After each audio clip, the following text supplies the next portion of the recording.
Welcome back. In this segment, we're going to write our second proof by strong induction.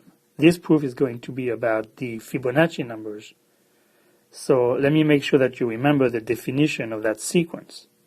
The sequence f sub I of Fibonacci numbers is defined as follows.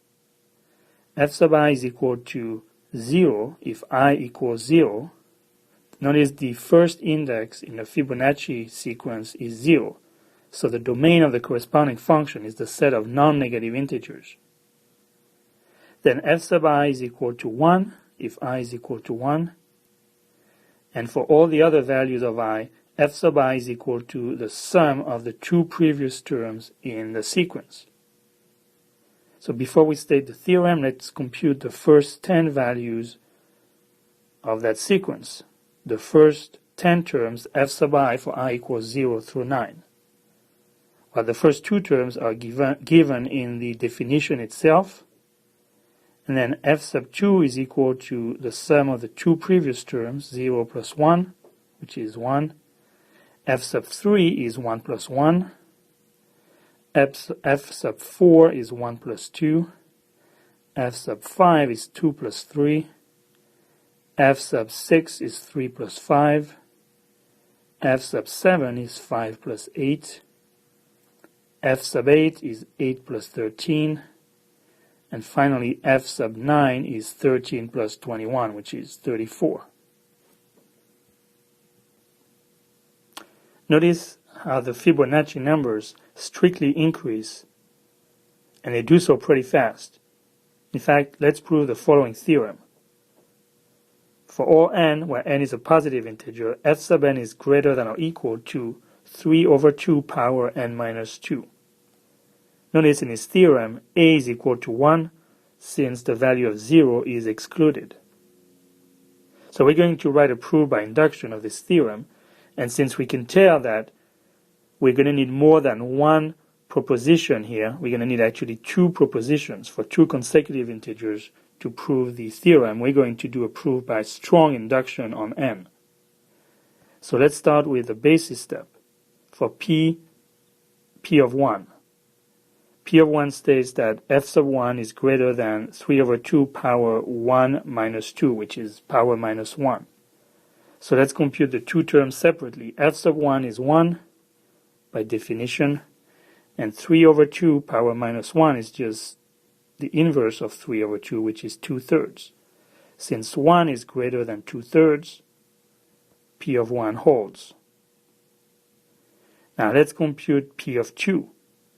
So f sub 2 is equal to 1, as we compute it here, and 3 over 2 power 2 minus 2 is 3 over 2 power 0, or 1. Since 1 is greater than or equal to 1, we also have that P of 2 holds. Now let's turn our attention to the inductive step. We're going to assume that P of k minus 1 and P of k both hold for an arbitrary value of k, and then we're going to prove P of k plus 1.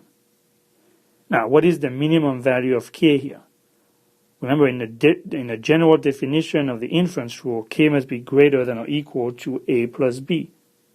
So in this case, a is equal to 1, and b is also equal to 1, because we have to go one step back from the current value to establish the conditional. So k must be greater than or equal to a plus b, which is 2. So now we have this assumption, and we must prove that P of k plus 1 holds. So P of k plus 1 says f sub k plus 1 is greater than or equal to 3 over 2 power k plus 1 minus 2. That is k minus 1. So we're going to start from the left-hand side, f sub k plus 1, and we're going to establish P of n plus 1, hopefully. So by definition, f sub k plus 1 is equal to f sub k plus f sub k minus 1. That's just the definition of the Fibonacci sequence. And now we're going to use the inductive hypothesis on this term.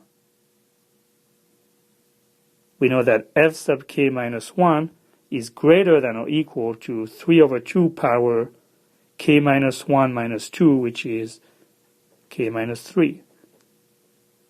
Now we're going to apply the inductive hypothesis a second time on this term. Remember, we assumed both of these properties were true. So f sub k is greater than or equal to 3 over 2 to the power k minus 2.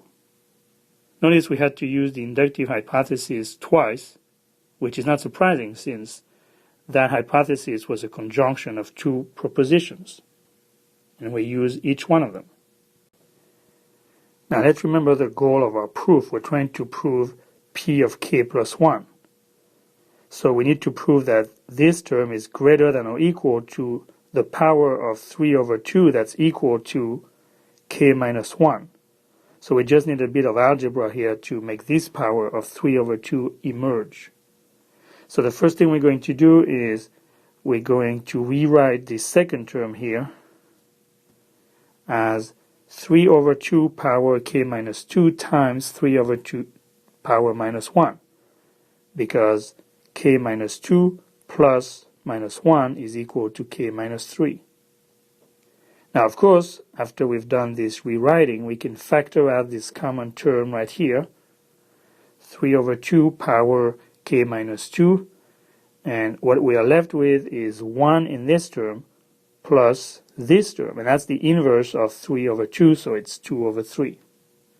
So we have 1 plus 2/3, that's 1.666. Of course, that's greater than or equal to 1.5, which is 3.5. So this is greater than or equal to the same term here times 3/2. And now we can recombine these two powers of 3 over 2 to get 3 over 2 power k minus 1, and that's exactly what we needed. So we just proved that f sub k minus 1 is greater than or equal to this term, which completes the proof of the inductive step. And together with the proof of the basis step, we have completed the proof of this theorem.